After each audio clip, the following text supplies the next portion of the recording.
قال الله تبارك وتعالى في القرآن المجيد والفرقان الحميد إنا أرسلنا نوحا إلى قومه أن أنذر قومك من قبل أن يأتيهم عذاب أليم۔ ہر قسم کی حمد و ثنا اللہ رب العالمین کے لیے کہ جس اللہ رب العالمین نے ہمیں تمام مخلوقات سے اشرف مخلوق انسان پیدا کیا، پھر ہماری تخلیق بہترین امت محمدیہ میں کی، ان گن درود و سلام آخری نبی محمد صلی اللہ علیہ وسلم پر کہ جن کے نقش قدم پر چل کر ہم اپنی دنیاوی اور اخروی زندگی کو بہتر بنا سکتے ہیں۔ محترم سامعین اور سامعات، ہمارا سابقہ موضوع تخلیق آدم علیہ السلام میں انسانیت کو پیغام مکمل ہوا چاہتا تھا، اور اب ہم انشاءاللہ ان کے بعد دوسرے رسول اس قرۂ عرض پہ آنے والے نوح علیہ السلام کا واقعے کا آغاز کریں گے، اور اس واقعے میں ہمارے لیے کیا اسباق ہیں ان پہ ہم انشاءاللہ بات کریں گے، کیونکہ قرآن میں کچھ بھی اللہ تعالیٰ نے باطل نہیں پیدا کیا، باطل نہیں ذکر کیا، ان کے ایک ایک لفظ میں گویا کہ ایک ایک حرف میں، جو سورتوں کے شروع میں حروف مقطعات الف لام میم، یہ جو حروف مقطعات میں ان میں بھی ہمارے لیے اسباق ہیں۔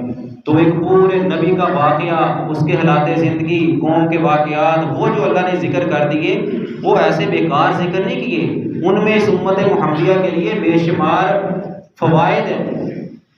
تو نوح علیہ السلام کے بارے میں اللہ تعالیٰ نے قرآن میں بے شمار جگہ پر ان کے حالات کو بیان کیا، اور آخری پاروں میں سے ایک پارے میں اللہ تعالیٰ نے پوری ایک سورت نازل کی جس کا نام ہی سورت نوح رکھا، اور اس میں نوح علیہ السلام کا آغاز سے لے کر انتہا تک ان کا آنا، قوم کو تبلیغ کرنا، قوم کا انکار کرنا، ان پر عذاب کا آنا، پھر نئے سرے سے تبلیغ کا شروع کرنا، یہ سارا اللہ تعالیٰ نے تفصیل سے بیان کیا۔ ہم انشاءاللہ بالتفصیل بیان کرتے جائیں گے۔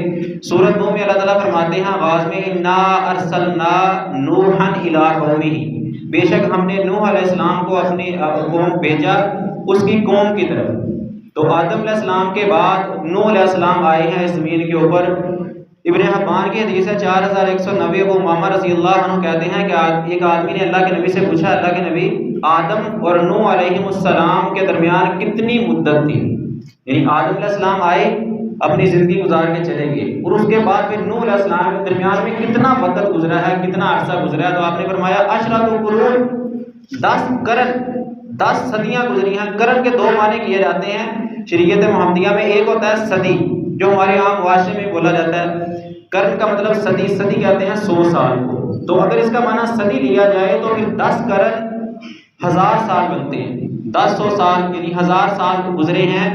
آدم علیہ السلام سے لے کر نوح علیہ السلام کے دوران جتنا وقت گزرا ہے، جتنی قومیں گزری ہیں، وہ 1000 سال کا دورانیہ بنتا ہے۔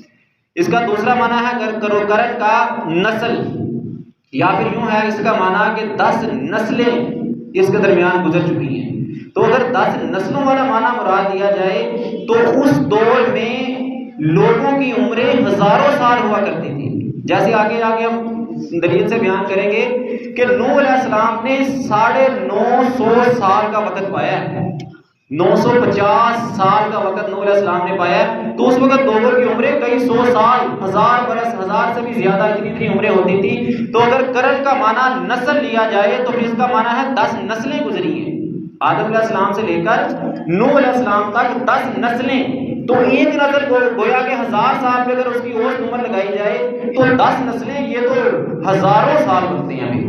تو یہ دونوں معنوں میں سے، کیونکہ اس کی وضاحت نہیں ہے قرآن و حدیث کے اندر کہ قرن کس معنی میں اللہ کے نبی صلی اللہ علیہ وسلم نے کہا تھا کہ عشرۃ قرون، 10 قرن، 10 زمانے، 10 صدیاں یا 10 نسلیں گزری ہیں آدم علیہ السلام سے لے کر نوح علیہ السلام تک۔ تو کوئی بھی معنی ہو سکتا ہے، بہرحال ہزاروں سال کا وقت گزرا ہے آدم علیہ السلام سے لے کر نوح علیہ السلام تک کا وقت۔ تو پھر سوال ذہن میں آتا ہے کہ اس وقت لوگ کیا تھے؟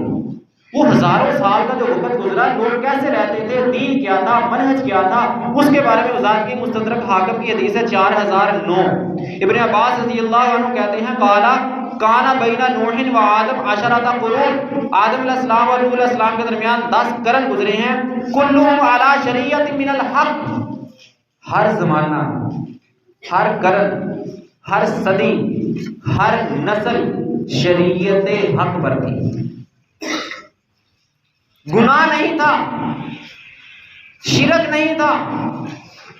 چھوٹی موٹی غلطیاں لوگوں سے ہوتی تھی، لیکن شرک جیسا گناہ جس کی معافی تلافی نہیں ہے وہ نہیں تھا. آدم علیہ السلام سے لے کر نوح علیہ السلام کے سے پہلے، یعنی اس قوم سے پہلے تک، نوح علیہ السلام کی قوم سے پہلے تک یہ سارے لوگ جتنے گزرے ہیں 1000 سال یا کئی ہزاروں سال، جتنا عرصہ گزرا ہے، سب شریعت حق پر قائم تھے. اللہ کی عبادت کرتے تھے، اللہ کے علاوہ کسی کے سامنے سر نہیں جھکاتے تھے. اور اسی کے آگے ابن عباس رضی اللہ عنہ کہتے ہیں فَاخْتَلَفُوا فَبَعَثَ اللَّهُ النَّبِيِّينَ مُبَشِّرِينَ وَمُنذِرِينَ. پھر لوگوں نے اختلاف شروع کر دیا، لوگوں کے اندر فرقہ بندی آ گئی.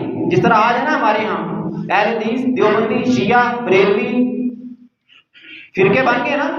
یہ امت محمدیہ کے فرقے سمجھانے کے لیے بیان کر رہا ہوں. جس طرح آج فرقے بن چکے ہیں، اس طرح پہلے قرآن میں اللہ تعالیٰ نے کہا سورۃ البقرہ آیت نمبر 213 کے اندر فرمایا کان الناس امۃ واحدہ. لوگ ایک امت تھے، ایک اللہ کی عبادت کرنے والے تھے، اللہ کے علاوہ کسی کے سامنے سر جھکانے والے نہیں تھے. فبعث اللہ النبیین مبشرین ومنذرین. پھر جب امت ٹوٹی، گروہوں میں تقسیم ہوئی، فرقہ بندیاں بنیاں، لوگوں نے شرک شروع کیا. وہ شرک کیسے شروع ہوا؟ شرک کی ابتدا نوح علیہ السلام کی قوم سے ہوئی ہے، اس سے پہلے شرک نہیں تھا. وہ کیسے ابتدا ہوئی، کیسے ان کے ذہن میں آیا، کیا خیالات آئے، وہ آگے سارا تفصیل آئے گا انشاءاللہ. آج ہمارا یہ موضوع نہیں ہے شرک والا. نوح علیہ السلام کی قوم سے شرک کی ابتدا ہوئی تو پھر اللہ نے بعث اللہ النبیین مبشرین والمنذرین. پھر اللہ نے خوشخبریاں دینے والے رسول بھیجے، ڈرانے والے رسول بھیجے. رسول آئے، انہوں نے لوگوں کو جنت کی خوشخبریاں دی، جہنم سے ڈرایا.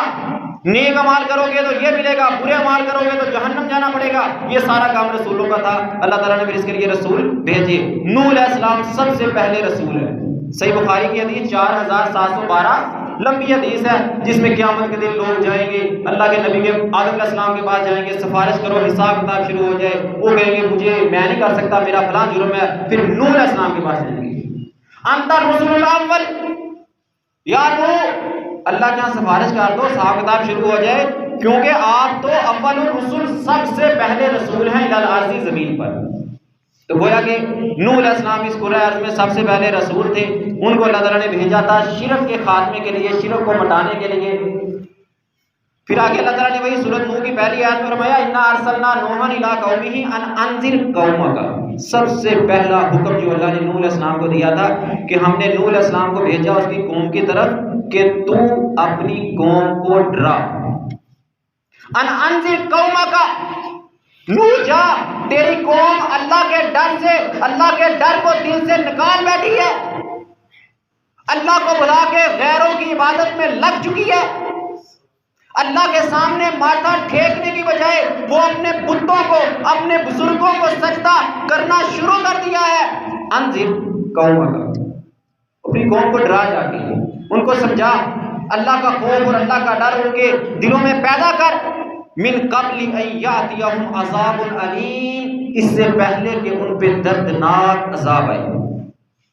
یہ اللہ نے کبھی ایسا نہیں کیا کہ اللہ نے کسی قوم میں رسول نہ بھیجا ہو، یا کسی قوم کو حق کا علم نہ ہو، حق کا پتہ نہ ہو، اور اللہ ان پر عذاب لے آئے. یہ اللہ کا قانون نہیں ہے. اللہ کی پارلیمنٹ میں یہ قانون نہیں ہے کہ کسی کو پتہ نہ ہو اور اس پر عذاب آ جائے. قرآن میں اللہ نے اس بات کا اعلان کیا ہے سورۃ بنی اسرائیل آیت نمبر 15 میں وَمَا كُنَّا مُعَذِّبِينَ حَتَّى نَبْعَثَ رَسُولًا. ہم ایسے نہیں ہیں کہ ہم ایسے کسی پر عذاب نازل کر دیں. مَا كُنَّا مُعَذِّبِينَ، ہم عذاب دینے والے نہیں ہیں. اب بندہ سوچتا ہے نا یار یہ کیا ہمارے اوپر، کبھی سیلاب آ گیا، کبھی زلزلہ آ گیا، کبھی مہنگائی کا سیلاب آ گیا، کبھی کوئی آفت، کبھی بیماریاں آ گئی. یہ اللہ کی طرف سے عذاب ہے. اللہ کہہ رہے ہیں ما کننا معذبین، ہم عذاب دینے والے نہیں ہیں حتی نبعث رسولا، یہاں تک کہ ہم اس قوم میں رسول بھیجتے ہیں، پیغام پہنچانے والا بھیجتے ہیں. ہدایت آتی ہے، وہ ایک کان سے سن کے دوسرے سے نکالتے ہیں. دل و دماغ کا استعمال نہیں کرتے. اللہ کہتا ہے جا تو میری بات کو ٹھکراتا ہے, قرآن کی بات کو ٹھکراتا ہے, پھر کہتا ہے ہم تو پر عذاب نازل کرتے ہیں. 3 طرح کی ہدایتیں اللہ نے دی ہیں ہمیں. ایک سابقہ جمعے میں نے کسی موضوع میں تفصیل سے بیان کی تھی, اشارہ کرتا جاتا ہوں. سب سے پہلی ہدایت کیا تھی؟ ہماری فطرت میں اللہ نے اپلوڈ کی ہے, انسٹال کی ہے فطرتی ہدایت, جو عالم ارواح میں ہم سے وعدہ لیا تھا. کیا میں تمہارا رب نہیں ہوں؟ بلا کیوں نہیں, سب نے اقرار کیا تھا. آج مجھے یاد نہیں ہے, مجھے نہیں پتا کہ میں نے اللہ کے سامنے اقرار کیا تھا. بندہ کہتا ہے مجھے تو پتہ ہی نہیں, مجھے تو یاد ہی نہیں ہے. لیکن نبی محمد صلی اللہ علیہ وسلم کی حدیث اس بات کی وضاحت کرتی ہے, کل مولود یولد علی فطرت الاسلام. ہر پیدا ہونے والا بچہ, وہ تیرے گھر میں پیدا ہو, وہ غیر کے گھر میں پیدا ہو, وہ کافر کے گھر میں پیدا ہو, عیسائی کے گھر میں پیدا ہو, یہودی کے گھر میں پیدا ہو, وہ مشرک کے گھر میں پیدا ہو, وہ بتوں کی عبادت کرنے والے کے گھر میں پیدا ہو, وہ معاہد کے گھر میں پیدا ہو, اللہ کے نبی کہتے ہیں وہ فطرت اسلام پہ پیدا ہو رہے ہیں. کیوں؟ وہ عالم ارواح وعدہ کیا تھا. بلا کیوں نہیں, تو ہی تو ہمارا رب ہے, اسی فطرت پہ. اور کہتے ہیں نا بعض لوگ فلاں بندہ فطرتی طور پہ نیک ہے, فلاں فطرتی طور پہ بد ہے. وہی فطرت جس پہ وہ تھا اللہ نے اس میں انسٹال کر دی.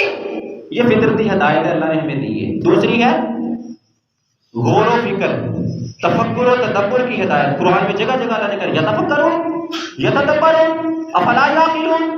تب کیا تم غور و فکر نہیں کرتے, تدبر نہیں کرتے, سوچتے نہیں ہو؟ یہ دوسری ہدایت ہے. اپنے ارد گرد دیکھو, اپنے اوپر دیکھو, اپنے معاشرے میں دیکھو, زمین و آسمان میں پیدا کی ہوئی چیزوں کو دیکھو. یہاں سے تمہیں توحید سمجھ آئے گی, اللہ کی وحدانیت سمجھ آئے گی, دنیا کا فنا ہونا سمجھ آئے گا. تیسری ہدایت نبعث رسولا, ہم نے رسول بھیجے. تیری فطرت میں بھی ہدایت کو اپلوڈ کیا. پھر اللہ نے قرآن میں بیان کر کے یتفکرون یتدبرون, تیرے 2 کانوں کے درمیان دماغ رکھ کے, تیرے سینے میں ایک دل کو پیدا کر کے, تجھے سوچنے اور سمجھنے کی صلاحیت سے نواز کے تجھے ہدایت دی ہے کہ سوچ سمجھ ارد گرد دیکھ اور اللہ کو پہچان. نہیں پہچان سکا کوئی بات نہیں, اللہ نے رسول بھیج دیے. تیری فطرت بھی تجھے نہ سمجھا سکی, تیرا ماحول بھی تجھے نہ سمجھا سکا اللہ کو, کوئی بات نہیں, اللہ نے رسول بھیج دیے. ذمہ داری لگا دی, رسولوں کی حکم دیا محمد عربی صلی اللہ علیہ وسلم کو, یا ایھا الرسول بلغ ما انزل الیک من ربک. اے رسول, جو اللہ کی طرف سے تمہیں پہنچا ہے نا ان سب کو پہنچا دو. رسولوں نے پہنچا دیا. کہا وَإِن لَّمْ تَفْعَلْ مِمَّا بَلَّغْتَ رِسَالَتَهُ, اگر تو نے یہ کام نہ کیا تو تو نے اللہ کی رسالت کو نہ پہنچایا. وَاللَّهُ يَعْصِمُكَ مِنَ النَّاسِ, ہاں لوگوں سے پریشان مت ہونا, لوگوں کے تانوں سے مت ڈرنا. وَاللَّهُ يَعْصِمُكَ, اللہ تجھے بچائے گا, اللہ تجھے بچائے گا لوگوں کے تانوں سے. تو یہ محمد عربی صلی اللہ علیہ وسلم کو بھی حکم دیا کہ لوگوں کو ڈرا, لوگوں کو اللہ کا علم پہنچا. اور نوح علیہ السلام کو بھی حکم تھا اور اس حکم کو قرآن میں کاپی کیا.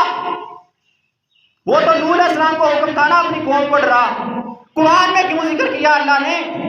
سورۃ نوح کی پہلی آیت کیوں اللہ نے کہی انا ارسلنا نوحا الی قومی ان انذر قومک, ہم نے نوح علیہ السلام کو اس کی قوم کی طرف بھیجا, نوح جا کے اپنی قوم کو ڈرا.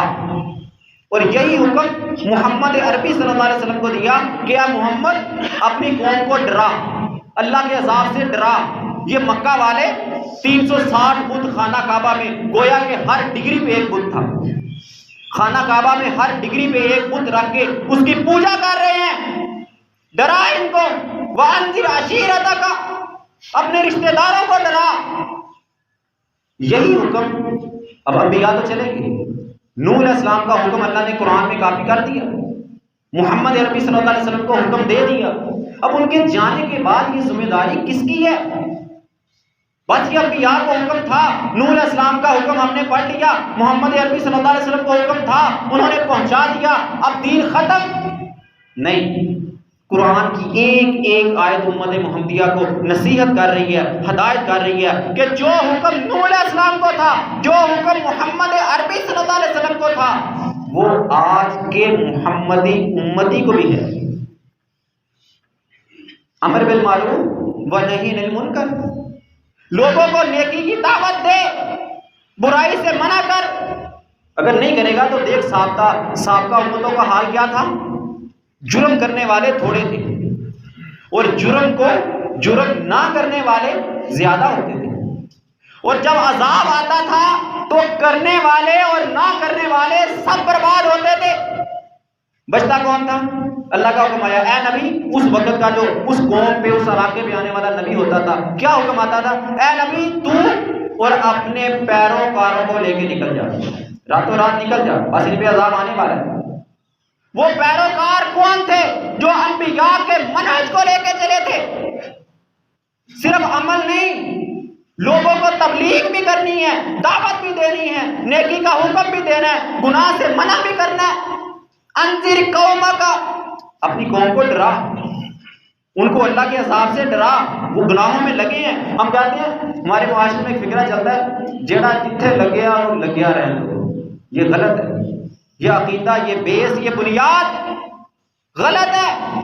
اگر یہ رہا کہ جو جہاں لگا ہے اس کو لگا رہنے دو, بس خود نیک بن جاؤ, پھر تمہاری نیکی تمہیں اللہ کے عذاب سے بچا نہیں سکے گی. پھر تمہارا نیکی کا عمل اللہ کو قابل قبول نہیں ہوگا, کیونکہ تم خود نیک تھے, تمہارے سامنے برائی ہوتی رہی, تم اس کو نہ روک سکے. عمل تو ہدایت تو اللہ نے دینی تھی نا, عمل اس نے کرنا تھا. کیا تم نے اس کو روکا یا نہیں؟ یہ ذمہ داری تھی ہماری. صحیح بخاری کی حدیث ہے, اللہ کے نبی سنن ابو داؤد کی حدیث ہے 3641, فرمایا ان العلماء ورثۃ الانبیاء, علماء انبیاء کے وارث ہیں. کس چیز کے وارث ہیں؟ مال و اسباب کے نہیں. اسی حدیث کے آگے فرمایا کہ علماء انبیاء کی وراثت درہم و دینار نہیں ہے. انبیاء کا چھوڑا ہوا مال وراثت نہیں بنتا. ان کا علم, اللہ کی طرف سے نازل ہونے والی کتاب, ان کی زبان سے نکلنے والے اقوال, ان سے سرزد ہونے والے افعال, یہ ہیں ان کی وراثت. اور کون ہے وارث؟ ان العلماء ورثۃ الانبیاء, علماء انبیاء کے وارث ہیں. اور اس وراثت کو, اس علم کو, اس قرآن کو, اس حدیث کو لوگوں تک پہنچانا یہ علماء کی ذمہ داری ہے. آج میری ذمہ داری ہے, میں اپنے معاشرے میں دیکھوں کون ہے جو قرآن کو پہنچا رہا ہے لوگوں تک, کون ہے جو قرآن و سنت کو لوگوں تک پہنچا رہا ہے, اور کون ہے جو اپنے اماموں کے اقوال, گڑی گڑائی قصے کہانیاں لوگوں کو سنا سنا کے ورغلا رہے. کیا میں نے کبھی کسی سے مسئلہ سنا, کسی سے کوئی بات دین کی سنی, اور میں نے جا کے یہ پوچھنے کی طاقت رکھی کہ بھائی مولانا صاحب تم نے یہ بیان کیا, کوئی حوالہ کہاں ہے؟ قرآن کی آیت, کوئی نبی محمد صلی اللہ علیہ وسلم کی صحیح حدیث. اور تم تو انبیاء کے وارث تھے. ان العلماء ورثۃ الانبیاء, تم انبیاء کی جگہ پہ لوگوں کو تبلیغ کرنے والے تھے. کیا انبیاء نے کس سے کہانیاں سنائی تھی؟ یہ رب کی طرف سے نازل ہونے والا قرآن, نبوت والی زبان سے نکلنے والے اقوال سنائے تھے. ان العلماء ورثۃ الانبیاء, علماء انبیاء کے وارث ہیں. پہلی ذمہ داری ہماری یہ بنتی ہے کہ ہمارے معاشرے میں جو امر بالمعروف و نہی عن المنکر کے علم کو لے کے دنیا میں چل رہے ہیں, ہم ان کی تحقیق کریں کہ ان میں قرآن و سنت پہ چلنے والا کون ہے, اور بنی بنائی کہانیاں لوگوں کو سنانے والے کون ہیں. یہ قیامت کے دن نہیں چلے گا کہ بس وہ لگا تھا میں نے بھی اس کے پیچھے لگ گیا. وہ بھائی رب تجھے کہے گا کیا تجھے قرآن پڑھنا نہیں آتا تھا؟ کیا تجھے مترجم نہ ملا؟ کیا تجھے مفسر نہ ملا؟ کیا تجھے تفسیر نہ ملی؟ کیا تجھے سوشل میڈیا سے ہر چیز مل جاتی تھی, پلے اسٹور سے ہر ایپ ڈاؤن لوڈ کرتا تھا, گوگل سے تجھے ہر چیز سرچ کرنا آتی تھی؟ کیا وہاں سے تو قرآن مترجم نہ ڈھونڈ سکا؟ کیا تو تفسیر نہ ڈھونڈ سکا؟ کیا کتب احادیث کا ترجمہ نہ ڈھونڈ سکا؟ کیا تم نے کبھی کسی اہل علم سے جا کے پوچھا تھا بھائی مجھے اللہ نے نعمت دی ہے ٹچ موبائل کی, اس کے اندر میں پیکج بھی لگاتا ہوں, میرے پاس ایم پیز بھی ہوتے ہیں, مجھے کوئی ایپ بتا دو اس سے میں اسلام کو سیکھ سکوں, اسلام کو پڑھ سکوں, مجھے ترجمہ والا قرآن نہیں مل رہا, یہ مجھے ذرا ڈاؤن لوڈ انسٹال کر دو. کبھی تم نے شوق پیدا کیا؟ ذمہ داری علماء کی ہے, لیکن علماء کی تحقیق, علماء کی سرچ, حق پہ کون ہے باطل پہ کون ہے, یہ عوام کی ذمہ داری ہے. اور پھر عالم کون ہے؟ کیا 6 سال مدرسے پڑھنے والا عالم وہ ہے بس؟ 8 سال مدرسے میں لگائے گا تب تیرے اوپر عالم کا پرچم لہرائے گا.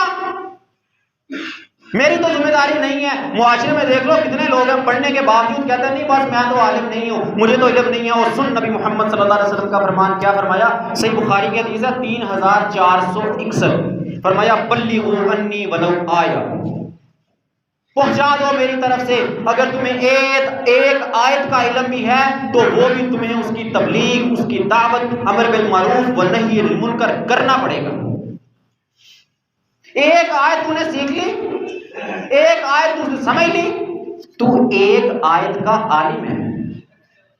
تو نے ایک حدیث پڑھ لی, ایک حدیث سن لی, تحقیق سرچ کر لی, مسئلہ ٹھیک ہے, حدیث ٹھیک ہے, قرآن کی بات ہے, نبی محمد کا فرمان ہے, پھر اس پہ خود عمل کرنا اور دوسروں کو تبلیغ کروانا یہ میرا حکم نہیں ہے. رب کعبہ کی قسم نبوت والی زبان سے نکلے ہوئے الفاظ ہیں بلغوا عنی ولو آیا, لوگوں کو پہنچا دو اگر تمہیں ایک آیت کا علم بھی ہے. اب بتا عالم کون ہے؟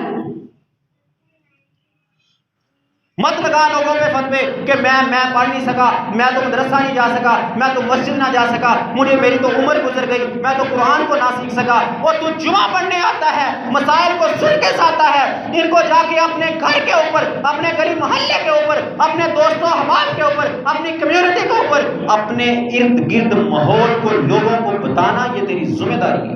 یہ ہے نوح علیہ السلام کی سورۃ نوح پہلی آیت کا تجھے سبق. انذر قومک, اپنی قوم کو ڈرا. یہ ذمہ داری علماء کی ہے. اور عالم کون ہے؟ جس کو رب نے جتنا علم دیا وہ اتنے علم کا عالم ہے. کلی علم تو شاید, مگر میں یوں کہہ دوں تو اس وقت کوئی ایک بھی حقیقی عالم جو ہیں وہ دعویٰ نہیں کریں گے کہ بھائی ہم بہت بڑے, ہمارے پاس شریعت محمدیہ کا سارا علم ہے. کوئی نہیں کہہ سکتا, نہیں ہے علم کسی کے پاس. پھر اس کا مطلب ہے کائنات میں کوئی عالم ہی نہیں, زمین پہ کوئی عالم ہی نہیں ہے. جس کو رب نے جتنی استطاعت دی اس نے سیکھا, اس نے سمجھا, وہ اتنے علم کا عالم ہے. اور نبوت والی زبان کہے ان العلماء ورثۃ الانبیاء, علماء انبیاء کے وارث تھے. تجھے ایک آیت آتی تھی, چند احادیثیں آتی تھی, نماز کے مسائل آتے تھے, تو ان کا وارث, تو اس کا عالم تھا, اور اتنے حصے کا انبیاء کا وارث تھا. اور وراثت تقسیم کرنا تیرا حق تھا. امر بالمعروف و نہی عن المنکر, نیکی کا حکم دینا, برائی سے منع کرنا, یہ تیری ذمہ داری تھی. ادا کی یا نہیں یہ پوچھا جائے گا. طریقہ کیا ہے, کیسے کرنی ہے تبلیغ؟ صحیح مسلم حدیث نمبر 49. فرمایا من رعا منکم منکرا فلیغیرہ بیدہ, تم میں سے جو بندہ برائی کو دیکھے اس کو اپنے ہاتھ سے بدلے. منع کرے جا کے, اگر اس کی طاقت رکھتا ہے ہاتھ سے منع کرنے کی, اللہ نے تجھے پاور دی ہے, تیرا معاشرے میں سٹیٹس ہے, ایک مقام ہے, ایک درجہ ہے, تجھے ویلیو حاصل ہے, لوگ تیری بات کو سنتے ہیں, تیرے آگے آنکھیں نیچی کر کے بات کرتے ہیں, تو اس علاقے کا بڑا ہے اور تیرے سامنے برائی ہو رہی ہے. فَلْيُغَيِّرْهُ بِيَدِهِ, اس کو اپنے ہاتھ سے روکنا یہ تیری ذمہ داری ہے. اور اگر یہ نہیں کر سکتا فَإِن لَّمْ يَسْتَطِعْ فَبِلِسَانِهِ, اگر تو ہاتھ سے روکنے کی طاقت نہیں رکھتا, تیرا ایمان کمزور ہے, تو اللہ کے نبی کہتے ہیں تو پھر اپنی زبان سے روک دے. زبان سے جا کے منع کر, بھائی یہ جو کر رہا ہے غلط ہے, اس کو چھوڑ دے. شریعت محمدیہ اس بات کی اجازت نہیں دیتی. نبی محمد صلی اللہ علیہ وسلم کا یہ فرمان ہے, قرآن میں رب نے یہ حکم جاری کیا ہے, یہ برائی چھوڑ دے.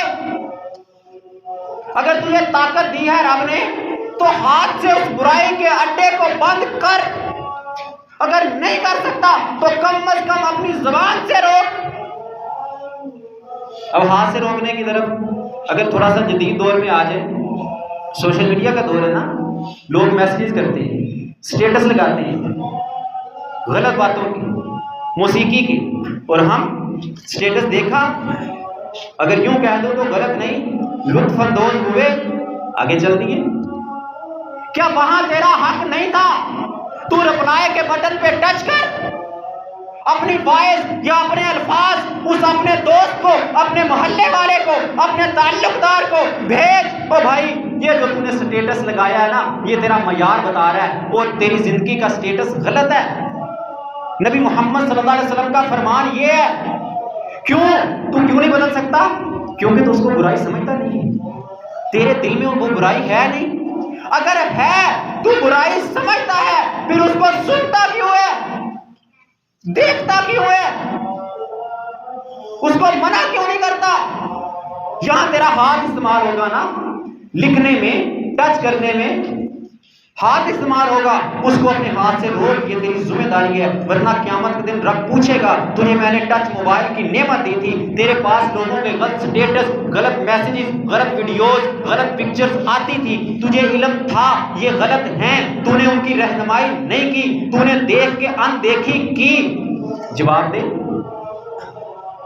فَإِلَّمْ يَسْتَطِعْ فَبِلِسَانِهِ، اگر تو زبان سے، اگر تو ہاتھ سے روکنے کی طاقت نہیں رکھتا تو زبان سے روک، منع کر اس کو، بھائی یہ بات غلط ہے، تجھے میں روک رہا ہوں، ہاتھ سے نہیں روک سکتا، پاور نہیں ہے، ایمان کمزور ہے، ایمان کمزور کی علامت ہے کہ تو ہاتھ سے نہیں روک سکتا، اپنی زبان سے اس کو منع کر۔ گھر میں بیٹھا ہے، بیٹا ہے، موبائل پہ گانا سن رہا ہے، اب بیٹا ہے نا، اس کو تو ہاتھ سے بھی روک سکتا تھا، موبائل چھین سکتا تھا، پکڑ کے 4 دن کے لیے ضبط کر سکتا تھا، بند کر کے رکھ سکتا تھا کہ تجھے اس لیے نہیں لے کے دیا، اور ہم کیا کہتے ہیں، کوئی بات بچے ہے نا، سمجھ جائے، وہ بچہ نہیں ہے، اگر بچہ تھا تو موبائل کیوں دیا؟ موبائل ہی نہ دے، بچہ ہے، نقصان کرے گا، توڑ دے گا، اس کو چلانا نہیں آتا۔ اگر وہ موبائل رکھ سکتا ہے، حفاظت کر سکتا ہے، توڑنے سے بچا سکتا ہے، استعمال کرنا آتا ہے، تو پھر اس کے اوپر سے بچے کا لیبل ہٹا دے، وہ سمجھدار ہے، اس کو اس کے فوائد اور نقصانات بھی سمجھا، بتا یہ تیری ذمہ داری ہے، حکم ہے رب کی طرف سے۔ نوح علیہ السلام کے واقعے کی پہلی آیت، سورۃ نوح کی پہلی آیت تجھے سبق دے رہی ہے، انذر قومک، ڈرا اپنی قوم کو، گناہوں میں لپٹ چکی ہے۔ سب سے بڑا فتنہ ہمارے معاشرے میں آج کل سوشل میڈیا کا فتنہ ہے، موبائل کا فتنہ ہے۔ ہم والدین اپنی اولاد کے اوپر، اپنے ارد گرد ماحول پہ ذرا توجہ نہیں دے رہے کہ ہماری اولاد موبائل کا کیا استعمال کر رہی ہے۔ جو بیٹا باپ کے سامنے موبائل کا کوڈ نہیں نہ کھولتا، بس سمجھو دال میں کچھ کالا ہے۔ اگر نہیں ہے تو اس کو بول، باپ بیٹا کوڈ بتا دے، اس کو پتا ہے کبھی میں سویا ہوگا، موبائل چارجنگ پہ ہوگا، بابا اٹھ کے کوڈ لگا کے چیک کر لیں گے بیٹے کے موبائل میں کیا ہے۔ اگر اس کا موبائل پاکیز ہے، تو نے اس کی اچھی تربیت کی تھی، پھر وہ چوری چھپے تجھ سے چھپا کے کوڈ نہیں لگائے گا۔ اپنی اولاد کو اس معیار پہ لے کے آ، وہ تیرے سامنے موبائل یوز کرے تو اچھا کرے، وہ تیری بیک پہ کرے تو تجھے 100% یقین ہو کہ نہیں میرا بیٹا موبائل پہ غلط استعمال نہیں کر سکتا، میری تربیت کا معیار یہ ہے۔ اس نے غلطی کی تھی، انسان تھا، نسیان سے نکلا ہے، غلطی کی تھی، میں نے اس کو ٹوکا تھا، روکا تھا، سزا دی تھی، برائی کی تھی، میں نے اس کا موبائل پکڑا تھا، چھیننا تھا، منع کیا تھا، زبان سے روکا تھا۔ اور یہاں ہمارے معاشرے میں حالت کیا ہے، کوئی بیٹھا دیکھ رہا ہے، دوست یا بیٹا یا کوئی بھی ساتھ والا، تعلق والا، فنی کلپ، جس کو ہم بولتے ہیں نا فنی کلپ، یہ فنی کلپ نہیں ہے، یہ 2 منٹ کی 3 منٹ کی فلم ہوتی ہے۔ ایسا انگریز نے ہمارے ذہنوں کے اوپر پردہ ڈال دیا، نام بدل کے ہمیں فحاشی اور عریانی پہ لگا دیا۔ حدیث نبی محمد صلی اللہ علیہ وسلم کی فرمایا، ویل، ہلاکت ہے اس بندے کے لیے جو لوگوں کو ہنسانے کے لیے جھوٹ بولتا ہے۔ فنی کلپ میں کیا ہے، ہنسانے کے لیے جھوٹ بولا جا رہا ہے نا، ہنسانے کے لیے جھوٹ بولا جا رہا ہے۔ 3 بار نبی محمد صلی اللہ علیہ وسلم نے کہا ویل ویل ویل، ہلاکت ہے، بربادی ہے، تباہ و برباد ہو جائے وہ بندہ جو لوگوں کو ہنسانے کے لیے جھوٹ بولتا ہے۔ اور میں نے کہیں سے آیا فنی کی، میں نے دیکھا ہنسا، دوسرے کو دکھایا، ادھر والے کو دکھایا، ادھر والے کو دکھایا، اور انہوں نے بھی دیکھ کے لطف اندوز ہوا اور ایک بٹن دبایا، گیا 257 لوگوں کو، گیا فلاں گروپ کے اندر، نہ جانے کتنے 257 کو جاتا ہے۔ اور جب تک وہ آگے سیٹ ہوتا رہے گا، قیامت تک جب تک تیرا کلپ چلتا رہے گا، تیرے نامہ اعمال میں گناہ لکھا جاتا رہے گا۔ تیرا یہاں پہ فرض کیا تھا، یغیرہ بیدہ، یغیرہ بلسانہ، اپنے ہاتھ سے اس کو روک، اس کو کال کر، میسج کر، ریپلائی کر، اس کو جواب دے، او بھائی فنی کلپ نہ بھیجا کر، فنی کلپ لوگوں کو نہ سینڈ کیا کر، فنی کلپ نہ دیکھا کر۔ یہ نبی محمد صلی اللہ علیہ وسلم نے ایسے لوگوں کے لیے ہلاکت کا اعلان کیا ہے۔ اور یہاں روکنے کی بجائے دور سے کہیں کسی کے موبائل میں ہنسنے کی آواز آئے، کیا دیکھ رہے ہو، ادھر آؤ ادھر آؤ، مجھے بھی دکھاؤ، انا للہ و انا الیہ راجعون۔ برائی کو روکنے کی بجائے برائی کا حصہ بنتے ہیں۔ کچھ ایسے بے غیرت بھی ہیں، لفظ سخت ہیں لیکن بات بھی بڑی سخت ہے، جو خود ڈرامے اور فلمیں بنوا کے لاتے ہیں اور گھر میں ماؤں بہنوں کے ساتھ بیٹھ کے دیکھتے ہیں۔ لفظ سخت ہیں لیکن ہے حقیقت، تسلیم بھی کرو گے۔ غیرت کا بالکل جنازہ نکل گیا۔ حکم کیا تھا، برائی دیکھتا ہے تو اس کو بدل، اور میں خود برائی کو اٹھا کے گھر میں لا رہا ہوں، اور پھر دیکھ کس کے ساتھ رہا ہوں، ماؤں بہنوں کے ساتھ۔ کیا دیکھ رہا ہوں، اس ننگی ماؤں بہنوں کو نیم برہمہ لباس میں، عشق مشوقی کے واقعات کو، فحاشی اور یانی کو۔ کیا تیری غیرت نے تصور کیا، اس نے گوارا کیسے کر لیا کہ تیرے دائیں بائیں تیری مائیں اور بہنیں بیٹھی ہیں اور تو دوسروں کی ماں اور بہنوں کو نیم برہمہ لباس کے اندر ڈراموں اور فلموں میں عشق مشوقی کے واقعات خود دیکھ رہا ہے، ان کو دکھا رہا ہے۔ صرف تیرا گناہ نہیں، ان کا گناہ بھی تیرے کھاتے میں لکھا جائے گا۔ فَلْيُغَيِّرْهُ بِيَدِهِ، اگر تجھے خبر ملتی ہے نا کہ فلاں میرے گھر والا وہ فحاشی میں لگا ہے، اس کا موبائل میں غلط استعمال ہے، وہ فلمیں ڈرامے دیکھتا ہے، وہ موسیقی سنتا ہے، تیرا فرض ہے اس کو روکنا اپنے ہاتھ سے۔ تو پاور والا ہے، تیری حکومت ہے، اس گھر کا بادشاہ ہے، صدر ہے، وزیر اعظم ہے، وہ تیری پارلیمنٹ ہے، کمینے ہے، اس پہ حکم نافذ کر۔ تیرے دوست و احباب کا واقعہ، ارد گرد کا واقعہ، بلسانی ہی، ہاتھ نہیں چل سکتا، کوئی بات نہیں، زبان سے روک ان کو، سمجھاؤ ان کو۔ یہ حکم ہے اللہ کی طرف سے، امر بالمعروف و نہی عن المنکر کا، اگر نہیں کرے گا تو دیکھ پھر رب کسی وقت تیرے اوپر بھی اپنے عذاب کا جھاڑو پھیر دے گا۔ پھرا نا جھاڑو مغرب کی طرف۔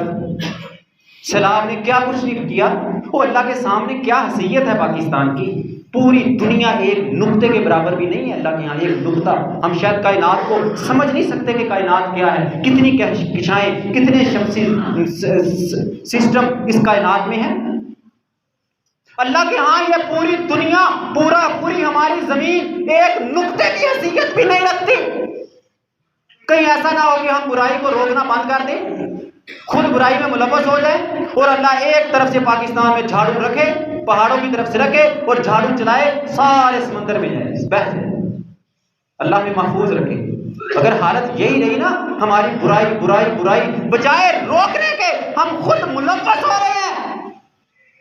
باپ بیٹے کی غیرت کا پردہ ہٹ رہا ہے، ماں اور بیٹی کی شرم و حیا کے جنازے نکل رہے ہیں۔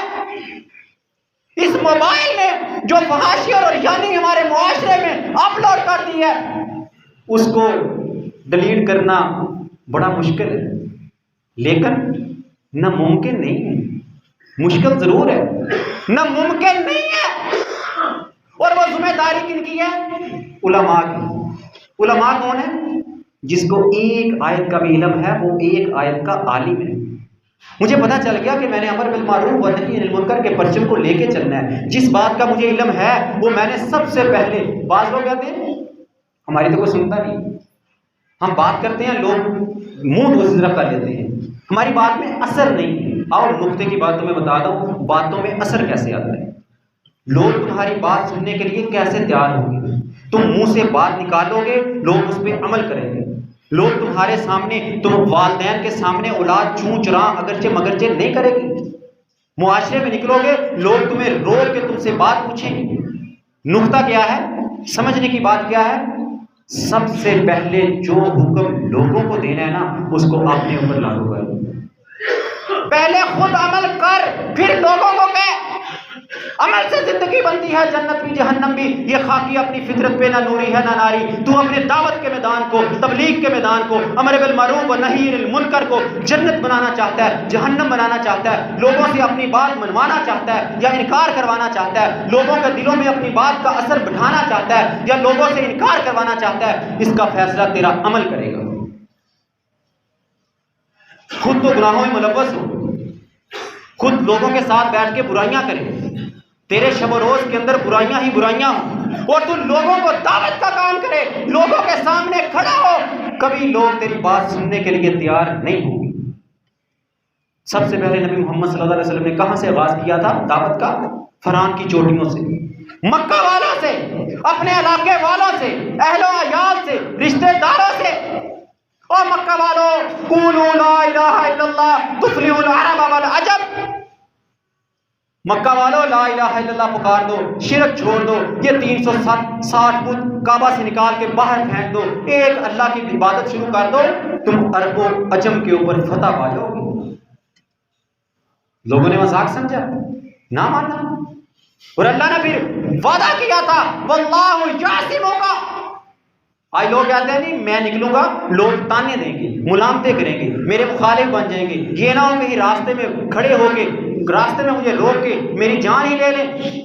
وہ تو نکل، جو رب نے وعدہ نبی محمد صلی اللہ علیہ وسلم سے کیا تھا، رب کعبہ کی قسم، تو محمد کے منہج کو لے کے چل، تو نور اسلام کے پیغام کو لے کے چل. انذر قومک، اپنی قوم کو ڈرانے کے لیے نکل. رب کعبہ کی قسم، آسمانوں پہ بیٹھا رب تجھے اس بات کی گارنٹی دے رہا ہے واللہ یعصمک، اللہ تیری حفاظت کرے گا. گئے تھے طائف میں اللہ کے نبی، پتھر بھی بڑے تھے، جوتے بھی لہو لہان ہوئے تھے، کوئی نقصان ہوا تھا، آزمائشیں آئی تھیں، لیکن رب نے حفاظت بھی کی. پھر وہ وقت آیا، اللہ کے نبی اپنی جماعت کو لے کے نکلے، طائف کو فتح کیا، اسلام کا پرچم لہرایا تھا. سونا ہے نا، سونا ایسے کسی کی زینت نہیں بنتا، زیور نہیں بنتا، کسی کے گلے کا ہار نہیں بن سکتا جب تک وہ بھٹی میں گرمائش تپش محسوس نہ کرے.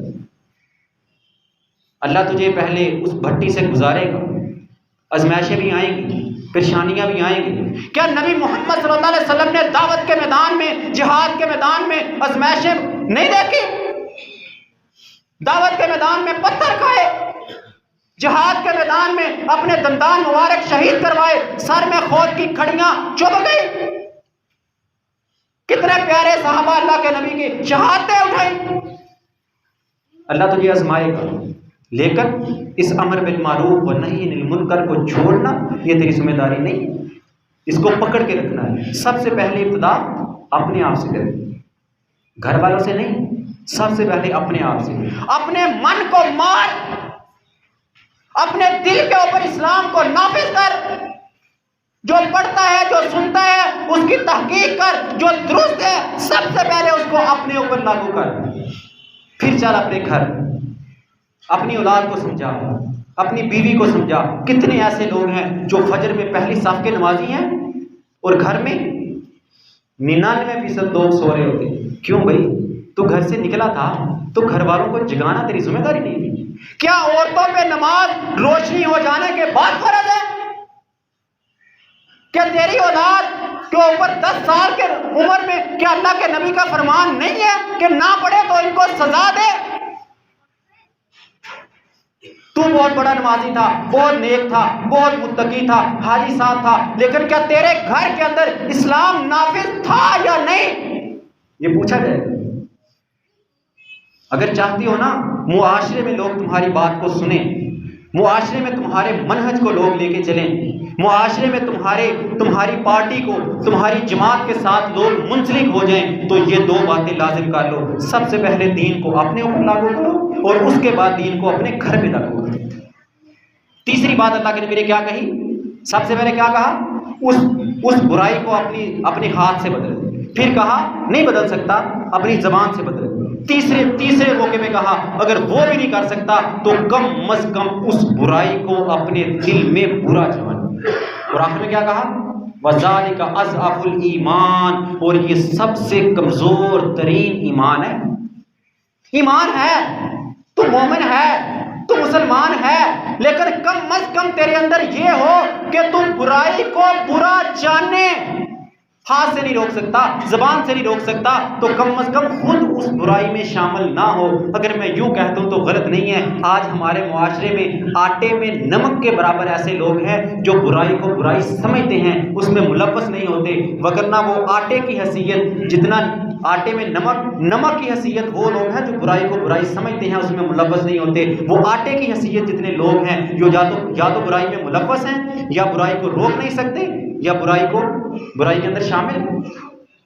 اللہ تعالیٰ سے دعا ہے کہ اللہ تعالیٰ ہمیں اس بات کو سمجھ کے نوح علیہ السلام کے پیغام اور محمد صلی اللہ علیہ وسلم کے منہج کو لے کر چلنے کی توفیق عطا فرمائے۔ وما علینا الا البلاغ۔